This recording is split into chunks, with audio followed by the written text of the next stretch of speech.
Assalamualaikum warahmatullahi wabarakatuh. Waalaikumsalam warahmatullahi wabarakatuh. Alhamdulillah. Allahumma sholli wa sallim wa barik ala sayyidina Muhammad wa ala alihi wa ashabi wa man irtadah ma ba'd. Alhamdulillah hari ini kita bisa melanjutkan kuliah kita via Zoom.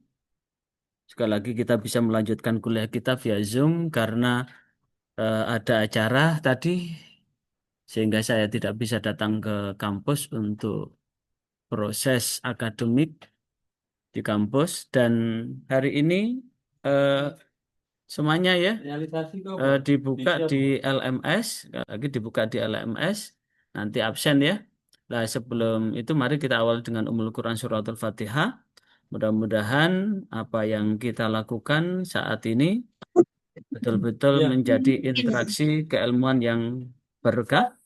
Sekali lagi betul-betul terjadi interaksi keilmuan yang berkah yang mendatangkan ridha Allah Subhanahu Al-Fatihah.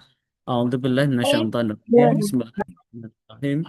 Alhamdulillahi rabbil alamin arrahmanir rahim maliki yaumiddin. Iyyaka na'budu wa iyyaka nasta'in shiratal mustaqim shiratal ladzina an'amta 'alaihim ghairil maghdubi alaihim waladdallin. Amin.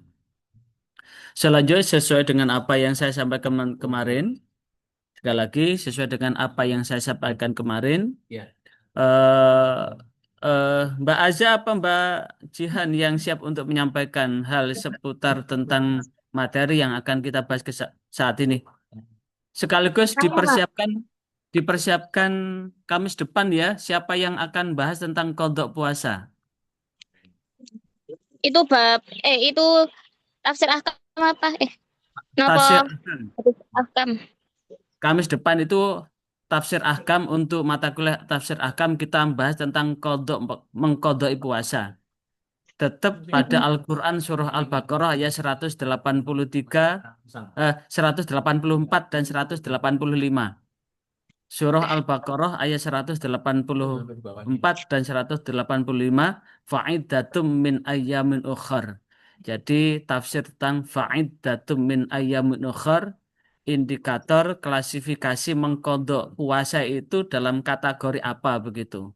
Apa karena hanya sekedar bepergian ke Tretes begitu, habis itu saya kan musafir. Atau bepergian ke Mojokerto begitu, saya kan musafir. Apakah demikian? Kata fa'idatu min ayyamin ukhar itu mengkodok. Ya, tetap pada Al-Baqarah, surah Al-Baqarah ayat 184 dan 85. Siapa yang akan bahas Kamis depan? Siapa? Halo? Yang siap? Mbak Ismi? Ya. Apa Mbak Azza sekalian? Kamis depan. Reza, Pak. Eh, Mbak, Reza belum hadir soalnya. siapa? Mas Reza, oke. Mas Reza. Reza. Kemudian untuk sekarang silakan disampaikan. Ya, Mas Reza ya. Kamis depan bahas tentang landasan hukum mengkodok puasa. Merujuk pada Al-Quran Surah Al-Baqarah ayat 184 dan 185 ya. Mas Reza ya. Dah sekarang silakan Mbak Azza menyampaikan hadis tentang apa? Hadis tentang penyerobotan tanah. Ya tentang penyerobotan tanah. Untuk pertemuan yang akan datang hadis tentang ini ya. Tentang menunda nyaur utang. Punya hutang tapi ditunda-tunda. Jadi hadis tentang larangan menunda pembayaran hutang yang sudah jatuh tempo. Siapa yang akan presentasi pertemuan yang akan datang? Mbak Jihan ya, Mbak Jihan, oke. Mbak Jihan apa Mbak Ismi? Izmi, Pak. Oh ya, Mbak Ismi. Oke, Mbak Ismi. Sekarang silakan Mbak Azza menyampaikan tentang larangan nyerobot tanah. Silakan. Yang lain menyimak dan silakan ditanggapi. Karena yang mampu menanggapi apa yang disampaikan temannya sehingga bisa mengkritisi dan ada apa apresiasi tersendiri dari saya? Silahkan, Mbak Azah. Halo, lanjut. Nasi Ya, ikut. oke, ayo. Sebentar, Pak. Oke. Masih buka PPT-nya. Nyerobot. Apa itu nyerobot? Ngerampas. Misalkan ada seseorang bangun tanah. Dia punya tanah kaplingan 10 kali 20. Dan kaplingan Ini kanan ada kiri lihat. itu masih kosong. Dia sendiri bangun pres di tembok 10 kali 20. Tapi gentengnya, terasnya ngambil tanah sebelah, itu namanya nyerobot. Ambilkan ya. Dan ini terjadi kemarin itu penyerobotan itu sampai viral sampai sekarang terjadi di salah satu sudut di Malang, salah satu sudut di Malang, yang satu rental rental mobil, yang satu salah satu dosen dari perguruan tinggi yang ada di Malang, sehingga timbul pertengkaran yang berujung dosen ini dipecat jadi dosen dan kemudian sampai sekarang itu berurusan dengan hukum. Ini ternyata di antara kasusnya juga penyerobotan. Penyerobotan. Nah, seperti seseorang beli mobil dan kemudian dia mobilnya lebih dari satu, yang kemudian mobil itu tidak ditaruh di depan rumahnya, tidak ditaruh di depan rumahnya, tapi di depan rumah orang, itu namanya juga nyerobot hak orang lain. Makanya ada satu perumahan, saya pernah satu ketika datang ke satu rumah teman saya namanya Yai Nur Yasin Sirotol Mustaqim. Di situ ada tulisan dilarang eh, jalan bukan garasi mobil gitu. Ada ya. Jalan bukan garasi mobil ya. Termasuk Yai Chandra itu juga di situ, di rumahnya itu. Jalan bukan garasi mobil gitu. Silahkan lanjut Mbak Azza. Bismillahirrahmanirrahim. Assalamualaikum warahmatullahi wabarakatuh. Waalaikumsalam warahmatullahi wabarakatuh. Pada siang hari ini saya akan mempresentasikan tentang penyerobotan tanah, hadis ahkam. Dari hadis An Sa'id bin Zaid qala sami'tu Nabi sallallahu alaihi wasallam yaqulu man aqada shibran minal ardi dulman fa innahu yutawwaquhu yaumal qiyamati min sab'i ardin. Barang siapa yang mengambil sejengkal tanah dengan dolim, maka pada hari kiamat, tanah tersebut akan dikalungkan padanya sebanyak 7 lapis. Hadis riwayat Bukhari dan Muslim. Saya akan singgung sedikit penjelasan apa itu hak milik tanah dalam Islam.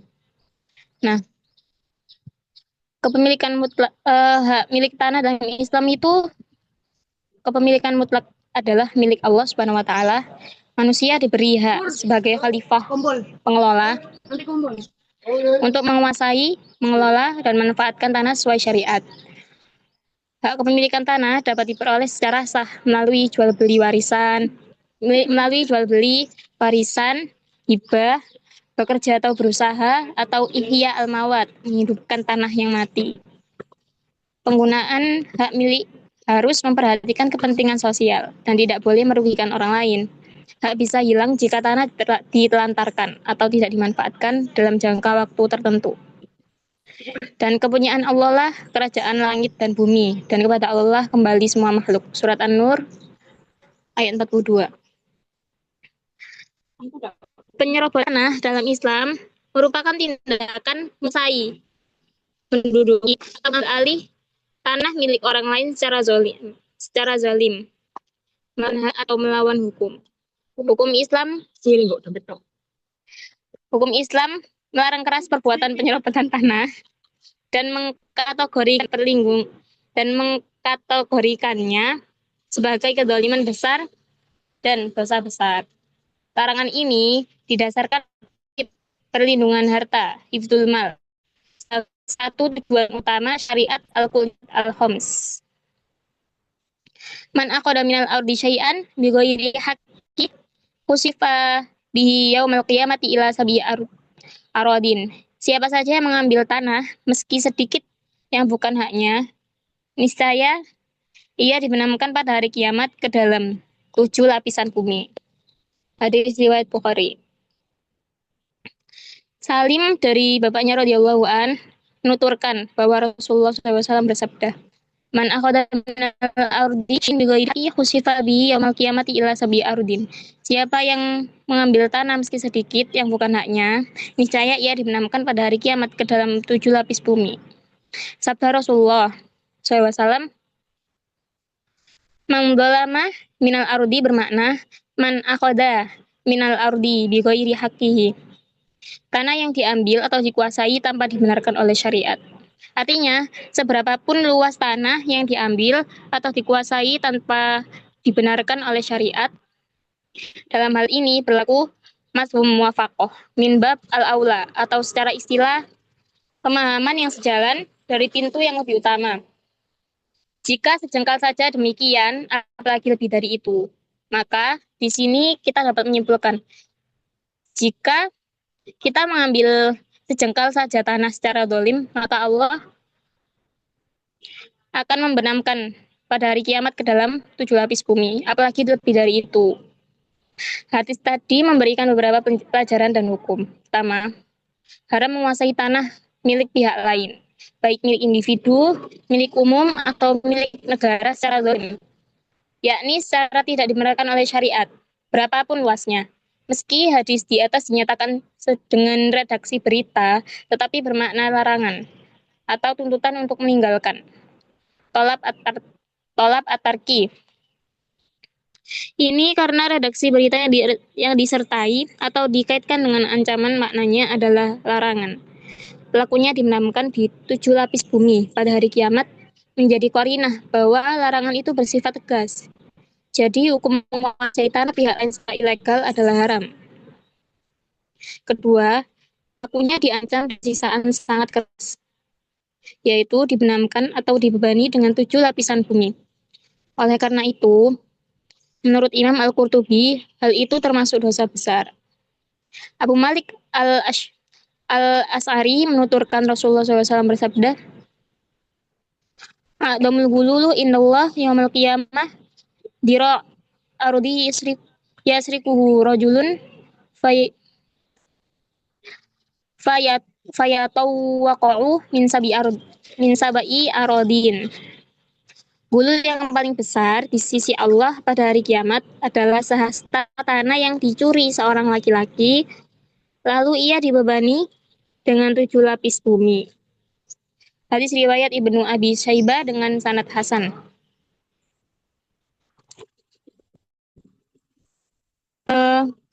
Potret siksaan di akhirat itu diantaranya dijelaskan dalam hadis Imam Al-Bukhari, yaitu dengan dibenamkan ke 7 lapis bumi. Dalam riwayat Ya'la bin Murrah, Rasulullah SAW bersabda, "Ayyuma rajulin dolama shibran minal ardi, kallafahullahu ayyahfirah, hatta yablugha akhir sab'a aradin, summa yutawaqahu yaumil qiyamati hatta yuqada bainan nas." Laki-laki mana saja yang merampas sejangkal tanah secara zalim, Allah akan membebani dia agar menggali tanah itu hingga mencapai akhir 7 lapis bumi. Kemudian Allah itu dibebankan pada dirinya pada hari kiamat hingga diputuskan di antara manusia. Riwayat At-Tabrani dan Ibnu Hibban. Al-Hakam bin Al-Haris As-Sulami menuturkan bahwa Rasulullah SAW bersabda, "Man akhada min tariqil muslimin shibran ja'a yaumil qiyamah yahmiluhu min sab'i aradin." Siapa yang mengambil dari jalan kaum muslim sejengkal tanah saja, dia akan datang pada hari kiamat memanggul tanah itu 7 lapis bumi. Hadis riwayat Abu Ya'la Ibnu Hajar Al-Asqalani berkata sanadnya hasan. Ketiga, pihak lain itu bukan hanya orang lain atau individu, tetapi mencakup semua pihak yang kepada dirinya tidak disebutkan penisbahnya yang dikuasai secara ilegal itu milik siapa. Itu mengisyaratkan hukum itu berlaku terlepas dari milik siapa itu. Artinya, Ini berlaku atas penguasaan secara ilegal terhadap tanah milik individu atau kelompok. Tanah milik umum seperti hutan, padang, pantai, dan sebagainya, tanah milik negara. Untuk tanah milik umum, ketentuan dia jelas. Bebas buatan atau dibeli individu atau sekelompok individu. Oleh karena itu, hutan, pantai, lapangan umum, jalan publik, tambang yang depositnya besar dan sebagainya, termasuk yang di ini sebab itu termasuk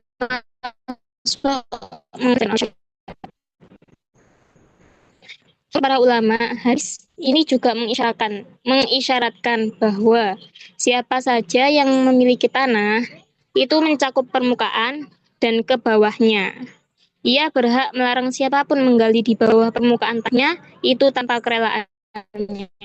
Siapa yang bukan tanah, ia pun memiliki bagian di dalamnya, kandungannya, baik berupa batu, pasir, batu mulia, mineral, rikas, dan sebagainya. Kecuali mineral tambang atau migas yang depositnya besar yang telah ditetapkan oleh syariat sebagai milik umum. Nah, berhak menggali tanahnya, membangun bangunan bawah tanah, dan membangun bangunan di permukaan tanah itu sesuka dia selama tidak membahayakan tetangganya. Jadi, siapa yang memiliki tanah, ia berhak atas tanah itu, baik yang di permukaan maupun yang terkandung di bawahnya. Ia juga punya wewenang penuh atas tanah itu. Permukaannya bagian bawah permukaan terus ke bawah, di ruang permukaannya dan di atasnya. Ia berhak menghalangi pihak lain menguasai tanahnya itu. Bahkan, jika dalam upaya mempertahankan tanahnya itu ia terbunuh, maka ia dihukumi syahid akhirat sebagaimana dinyatakan dalam hadis riwayat Imam At-Tirmidzi di atas. Dengan demikian, Islam sangat menjunjung tinggi hak kepemilikan yang sah dan memberikan ancaman yang sangat berat siapapun yang merampas atau menyerobot orang lain. Nah, di sini ada kisah dari sahabat. Diriwayatkan juga dari Hisham bin Urwah radhiyallahu an dari ayahnya. Dikatakan, Arwah binti Uwais menuduh Said bin Zaid telah mengambil sebagian tanahnya. Lalu diadukannya kepada Marwah bin Hakam, penguasa ketika itu. Lantas Said berkata, mungkinkah aku mengambil tanahnya padahal aku sudah mendengar Rasulullah SAW bersabda? Marwan bertanya, apa yang telah engkau dengar dari Rasulullah? Said menjawab, aku mendengar beliau bersabda, siapa yang mengambil tanah orang lain dengan cara paksa, zalim, walaupun hanya sejengkal, kelak di hari kiamat dikalungkan kepadanya 7 lapis bumi. Said pun berdoa, wahai Allah, jika wanita itu dusta, betakanlah matanya, dan jadikanlah rumahnya menjadi kuburan baginya. Tidak beberapa lama kemudian, Said melihatnya berjalan meraba-raba dinding dalam keadaan buta sambil berkata, aku terkena kutukan Said bin Zaid. Kemudian ia berjalan dalam rumah menuju sumur, lalu ia terjatuh ke dalam sehingga sumur itu menjadi kuburannya. Dalam riwayat lain dari Muhammad bin Ibrahim radhiyallahu an, dia berkata bahwa Abu Salamah bercerita soal sengketa tanah yang terjadi dengan kelompoknya. Kemudian Abu Salamah pergi menemui Aisyah radhiyallahu an untuk mengadukan masalah tersebut. Lalu Aisyah radhiyallahu an berkata, wahai Abu Salamah, jauhilah perkara sengketa tentang tanah.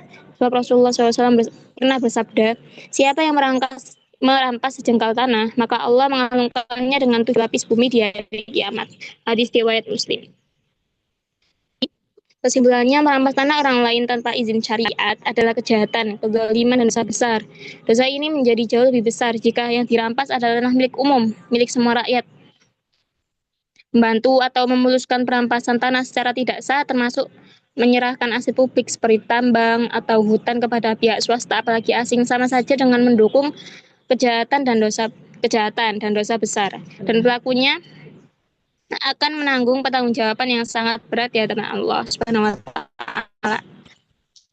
Cukup dari saya.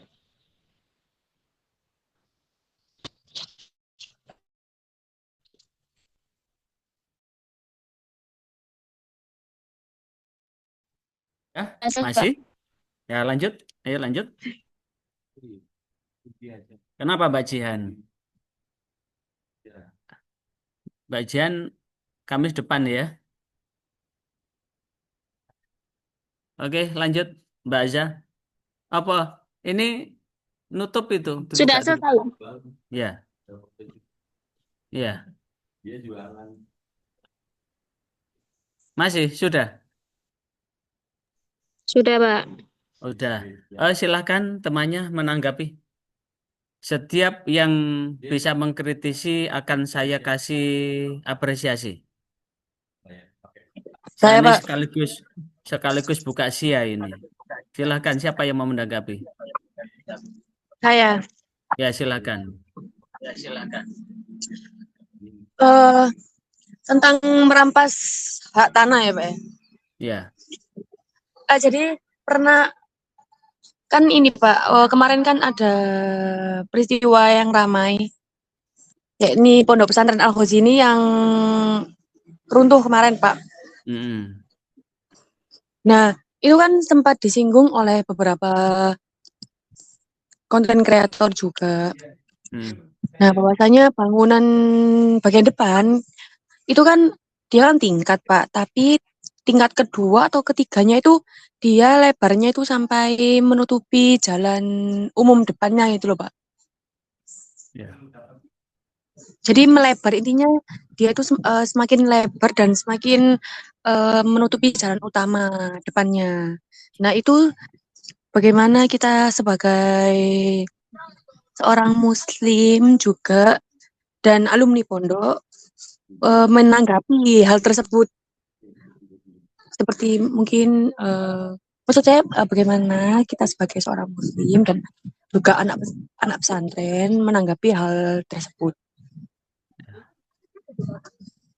Oke, silakan Mbak Aisyah ditanggapi. Mbak Aisyah selaku presenter. Halo? Saya yang kurang tahu, Pak. Iya. Ya, Saya juga itu, terkait Pak. dengan Ada pertanyaan, Pak. terkait Yang dengan kurang Pondok saya Al paham. ya, ya. Yang terkait dengan Pondok Al Ghazini, saya secara Iya. fisik belum tahu, sekali lagi secara fisik belum tahu. Makanya panjakum fasikun binabain fatabayyanu. Jikalau ada orang fasik membawa berita, maka perintah Allah kan untuk mencari kejelasan. Nah, terkait dengan itu belum tahu kejelasannya tentang kondisi bangunnya kayak bagaimana, maka berkaitan dengan itu saya tidak bisa memberikan pendapat apapun sebelum saya bisa melihat kondisi aslinya, fiknya bagaimana.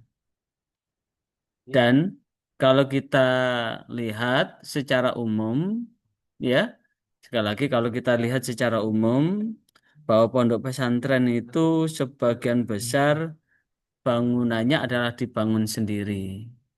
Bangun pondok itu pun dari swadaya sendiri. Dan terkadang ketika bangun itu tidak melalui telaah analisis yang mendalam tentang kekuatan, kapasitas dari apa yang dibangun itu. Sehingga ini sebagai muhasabah buat kita semua, pertanyaannya kenapa sampai bangunan dengan 4 lantai itu ambruk sampai ke bawah tanpa tersisa. Yang jadi persoalan kan ambruknya ketika ada santri yang sedang sholat dan ada 67 orang yang meninggal dunia, belum lagi yang cacat fisik, apakah tangannya atau kakinya yang diamputasi.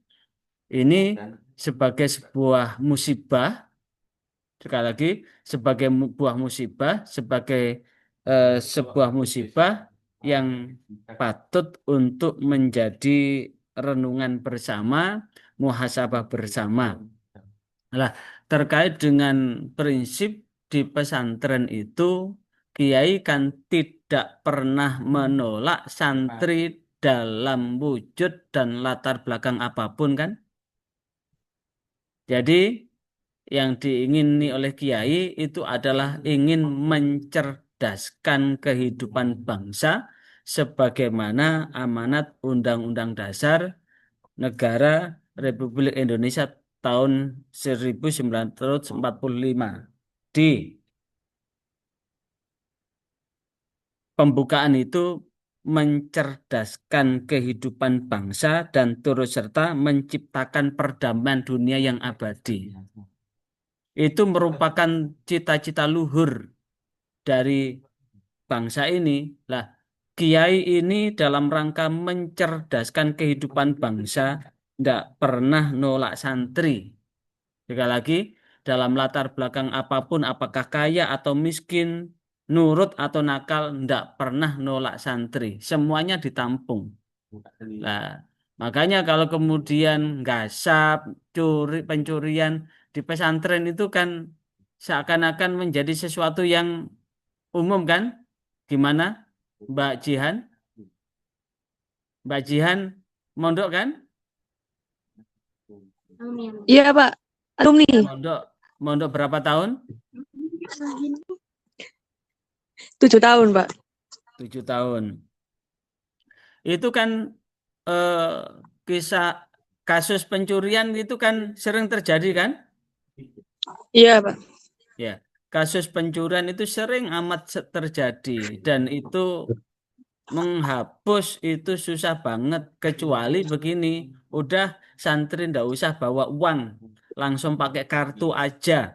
Kemudian di setiap sudut itu dipasang CCTV sehingga ketika ada peristiwa pencurian langsung kelihatan pencurinya. Kecuali begitu, selama itu belum diterapkan non uang non tunai, uang non tunai ini pernah diterapkan di salah satu pesantren namanya Atin, Akademi Tafsir Internasional di Pacet. Itu santri datang itu ndak bawa uang, jadi dikasih kartu kartu santri dan kartu santri itu berfungsi seperti ATM sehingga anak mau membeli apapun di kantin itu tinggal gesek aja. Sekaligus itu sebagai kunci kunci pintu.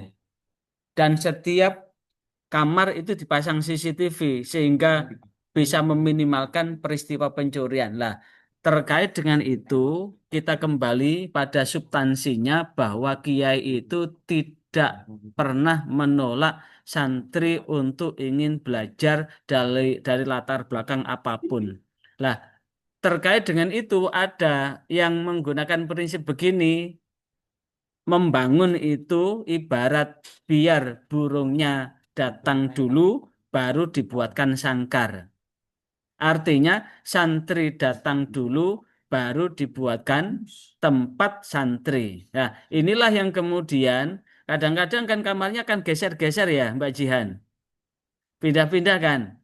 Nah, jadi dengan struktur itu terjadi hampir sebagian di pesantren begitu. Kemudian menggunakan struktur bangunan yang pakem dengan kekuatan melalui telaah sarjana teknik sipil itu jarang, insinyur pembangunan jarang. Jadi diserahkan kepada tukang ya. Ujung-ujungnya apa yang dilakukan bangunan itu yang penting jadi. Nah, ke depan tidak boleh ada seperti itu. Adapun berkaitan dengan apakah bangunannya itu ke atas itu lebih lebih lebar dari tanahnya, ini perlu kita lihat. Tapi setahu saya pondok sana adalah pondok tertua. Itu adalah termasuk bagian dari cabang Duriah dari Pondok Siwalan Panji. Di Pondok Siwalan Panji itu adalah tempat tempat Mbah Hashim As'ari berguru dan sempat jadi menantu di kiai yang ada di sana. Jadi terkait dengan jalan, tidak tertutup jalan itu pun wakaf dari pondok itu.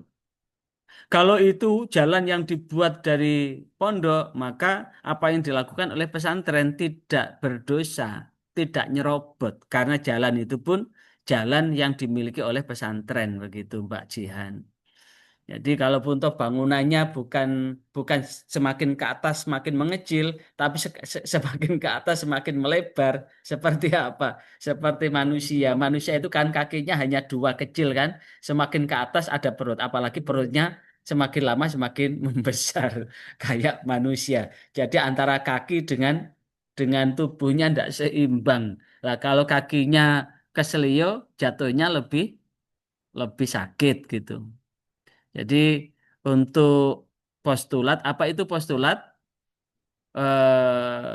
Untuk postulat berarti sebelum pembenaran, kalau asumsi itu asumsi itu dugaan yang perlu diteliti dan sebelum menjadi asumsi atau dugaan yang perlu diteliti namanya postulat. Postulat saya insya Allah belum masuk dalam ranah penyerobotan tanah itu. Gitu.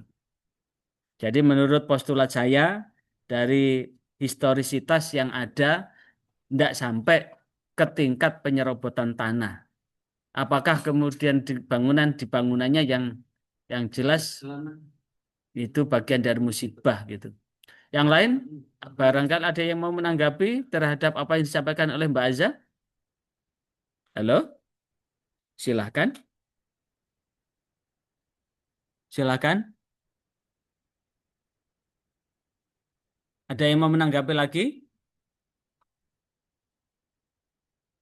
Halo, kok diem? Mana suaranya? Boten Pak, Silakan Mas Noval. Pak, semisal itu Pak, Ya, mau silakan. tanya.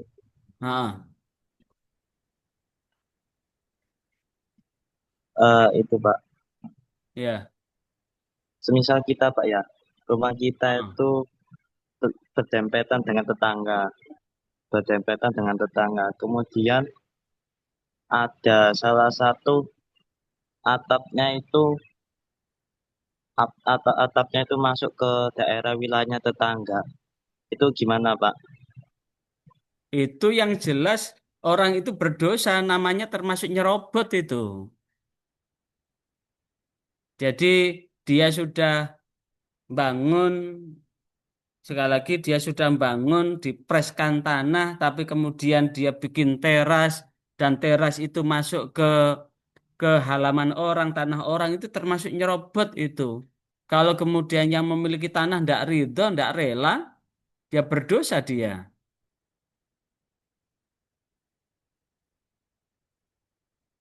Jadi kalau pemilik tanah tidak rela, tidak ridho, dia termasuk berdosa. Yang lain, silahkan. Mulai dulu Mas Andi.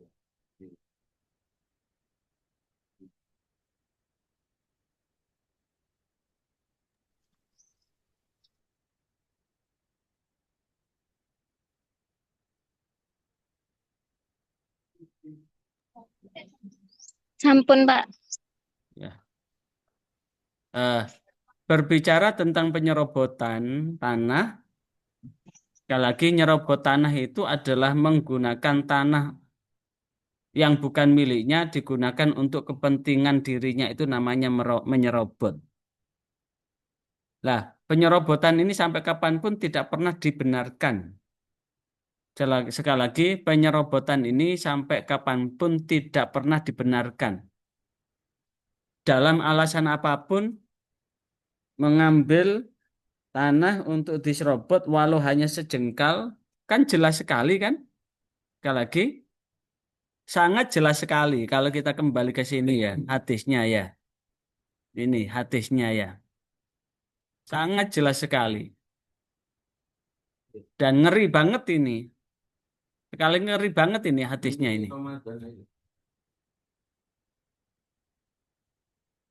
Ini ngeri banget ini. Ini. Nih. Ayyul zulmi a'zamu. Ini satu ketika Abdullah bin Mas'ud bertanya kepada Rasulullah, ya Rasulullah, ayyudzulmi a'dhamu. Kezaliman apa ya Rasul yang paling besar itu? Kezaliman apa yang paling besar? Rasulullah jawab, dhira'un minal ardi yang tangkisuhu min haqqi akhihi. Adalah seorang muslim mengambil sehasta tanah yang menjadi hak saudaranya. Maka di situ falaysa hasatun minal ardi, maka tidak ada satupun satu kerikil dari tanah itu akhadhaha yang dia ambil illa tuwiqaha, kecuali akan ditimpakan kepada orang yang mengambil itu yaumal qiyamati, pada hari kiamat, ila qa'ril ardi, sampai kedalaman perut bumi, wala ya'lamu qa'raha, dan tidak ada yang tahu berapa dalam bumi itu, illalladzi khalaqaha, kecuali Allah yang menciptakannya. Jadi itu akan ditimpakan sampai kedalaman bumi. Nah, kalau satu hasta diambil, satu dirok diambil, satu hasta diambil, betapa pedihnya siksaan Allah itu pada hari kiamat. Betapa pedihnya siksaan Allah itu yang diambil. Sebentar ya, ini saya tak jawab ini dulu ya.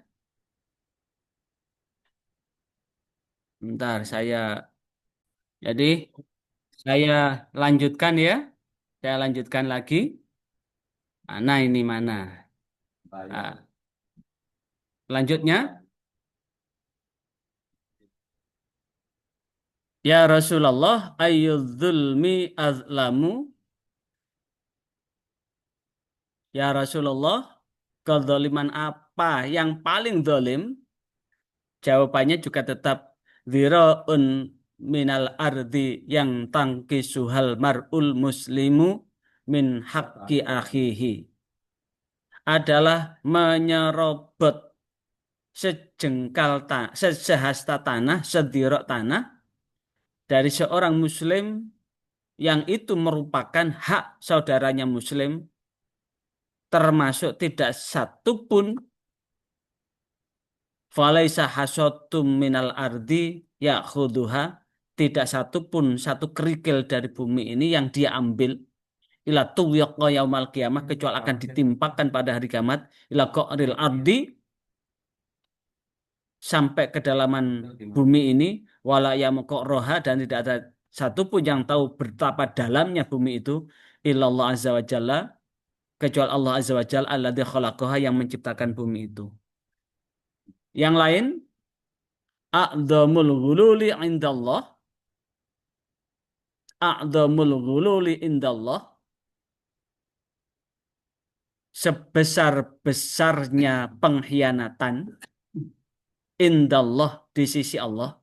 Sekali lagi, sebesar-besarnya pengkhianatan di sisi Allah azza wa jalla adalah dzira'un minal ardi, sehasta dari bumi, tajidunar rajulaini, yang di situ ada dua orang laki-laki, yang dua orang laki-laki, rajulaini jaro ini, yang bertetangga, tajiduna, yang mendapati rajulaini jaro ini, dua orang laki-laki bertetangga, fil ardi, muka bumi, au fidarin, dari satu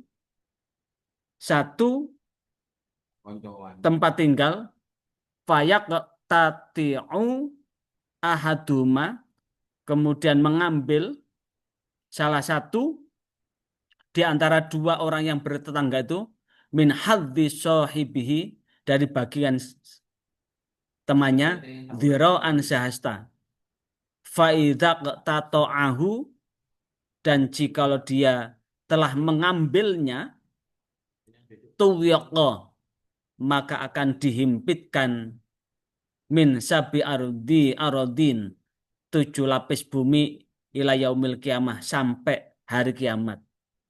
Hadis ini menegaskan bahwa jikalau ada orang mengambil 1 meter dari bumi itu sampai sekian panjang dari tanah yang diambil, kalau kemudian ada orang bikin bangunan sudah dipres, dia beli kaplingan, kaplingannya adalah 10 kali 20 sudah di tembok rumah, plek, kemudian dia bikin jendela, jendelanya bikin sosoran dan sosorannya itu ke tanah orang lain, itu namanya menyerobot. Kalau yang diambil itu adalah 50 meter, maka 50 meter itu sampai 7 lapis bumi itu akan dihimpitkan pada orang itu saat mereka dikuburkan di alam barzahnya, dan siksa itu sampai hari kiamat.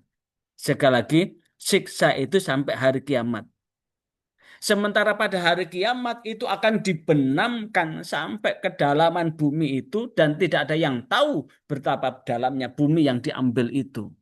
Maka siksa itu bukan hanya ketika dia meninggal dunia, tapi siksa itu juga akan Allah timpakan ketika hari kiamat nanti. Maka hati-hatilah. Wong toh kita meninggal dunia ini, kira-kira Mbak Aza, apa yang kita butuhkan Mbak Aza, orang meninggal dunia itu? Kira-kira punya 1 hektar tanah, kira-kira 1 hektar tanah itu disandingkan apa tidak? Diberikan apa tidak? Kira-kira dikasihkan nggak, Mbak? Punya tanah beberapa hektar, di beberapa tempat, banyak tempat, punya mobil lebih dari 1, punya rumah lebih dari 1, punya kebun lebih dari 1, punya ladang lebih dari 1, kira-kira ketika meninggal dibawakan semua enggak itu? Ketika meninggal. Nggak akan dibawakan, jangankan tanah, mobil. Wong jarinya ada cincin emas, apalagi emas sekarang kan mahal. Emas emas antam, emas antam itu 2.070.000 1 gram itu. Lah kalau di jarinya ada cincin emas 5 gram, kira-kira dibiarkan dibawa ke kuburan atau diambil itu cincin, Mbak? Mbak Aiza kira-kira. Mbak Jihan? Kira-kira dibawakan nggak, Mas Noval? Kira-kira cincin itu dibawakan nggak? Boten Pak, boten Pak. Hah? Enggak kan? Ada kalung Enggak, sebesar Pak. rantai kapal itu. Apalagi kalau kemudian ada laki-laki suami istri, kemudian yang perempuan itu wes, ya, ya, berai, wes, pokoknya uang itu dikumpulkan untuk beli perhiasan, dikumpulkan beli perhiasan dan tidak punya anak. Kira-kira kemudian perempuan itu meninggal, siapa yang memiliki kalung itu? Kalung itu akan diambil istri barunya dari suaminya. Lah, artinya apa? Toh ketika meninggalkan dunia ini, yang dibawa hanya kain kafan. Laki-laki hanya 3 lembar kain kafan, perempuan 5 lembar kain kafan, selebihnya sudah dilepas semua. Rugi kalau kemudian dalam hidup ini menghalalkan segala cara, tidak mensyukuri nikmat yang telah Allah beri, ada sifat rakus, tamak, serakah, mengambil sesuatu yang bukan haknya. Lah, itu adalah kerugian yang sangat amat nyata. Dan itu adalah orang menyesal itu tidak ada ceritanya menyesal di depan. Ada orang menyesal di depan, Mbak Jihan. Nggak Kira-kira ada, ada Mbak. nggak, Mbak Jihan? Hah? Tidak Ada ada. nggak? Semua penyesalan di belakang, Mbak. Menyesal itu pasti di belakang. Kalau menyesal di depan namanya proposal menyesal. Misalkan, Mbak, aku menyesal, Mbak. Menyesal apa, Mas? Aku menyesal, Mbak. Saya besok itu kan tidak bisa pergi ke sini. Padahal kejadiannya masih besok, menyesalnya sekian sekarang. Pernah mendengar orang menyesalnya sekarang, namun kejadiannya belum terjadi. Tidak. Pasti orang menyesal itu di belakang. Kalau saudara ini penggemar drama Korea. Drama Korea karena di Korea atau Cina atau Jepang itu kan mengenal hukum karma sehingga ada namanya hukum karma. Setiap apa yang dilakukan itu akan meng apa? Setiap apa yang dilakukan itu akan dipetik di kemudian hari. Hukum karma itu adalah hukum di mana siapa yang menabur dia akan menuai hasilnya. Siapa yang menanam dia akan mengambil buahnya, buah dari perbuatan itu. Itu akan berbalas. Makanya di situ Allah sendiri kan menegaskan in ahsantum li anfusikum wa in asatum falaha. Jikalau kamu berbuat baik, maka sungguh kamu berbuat baik untuk dirimu. Jikalau kamu berbuat buruk, maka perbuatan buruk hanya kembali padanya. Maka inilah yang kemudian rugi kalau kemudian orang kemudian butuhnya orang bikin rumah, rumahnya besar begitu. Yang dibutuhkan kan hanya apa ya? Bagaimana bisa tidur nyenyak kan? Gimana? Mbak Jihan, Mbak Azza, Mbak Ismi? Orang butuhnya kan bisa tidur. Tidur apa? Nggih. Bisa tidur nyenyak, tidak ada gangguan nyamuk, tidak kedinginan, tidak kepanasan, tidak kesumuan, tidur nyenyak. Selain tidurnya, apa yang dibutuhkan? Awak kepenak. Sehat. Awak kepenak berarti sehat, tidak ada rasa sakit. Hati jenak. Apa itu jenak? Hati tidak terpengaruh dengan kondisi sekitarnya. Itu adalah kenikmatan yang sangat luar biasa. Makanya Rasulullah mengingatkan ni'matan maghbunun katsirun minan nas. Ada dua nikmat yang sering dilupakan oleh kebanyakan manusia. Kira-kira nikmat apa, Mbak? Mbak Ismi. Kira-kira nikmat apa, Mbak Ismi, yang sering dilupakan kebanyakan manusia?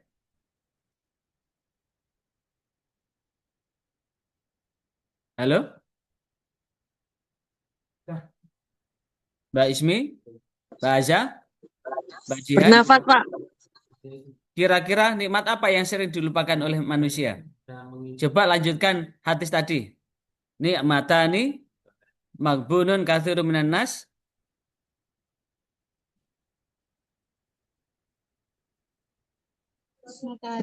Nggak tahu, Pak. Ada dua nikmat yang dilupakan sebagian besar manusia. Apa kira-kira? Lanjutkan hadis itu. Nikmatani maghbunun katsirun minan nas. Apa? Nikmat sehat dan waktu luang. Oke, sihatun wal faragu.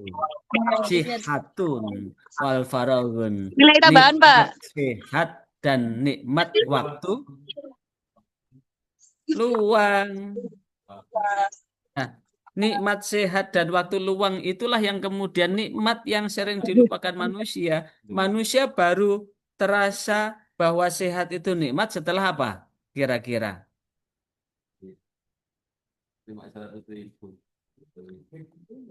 Nikmat apa? Jadi baru dirasakan bahwa sehat itu nikmat. Kira-kira setelah apa?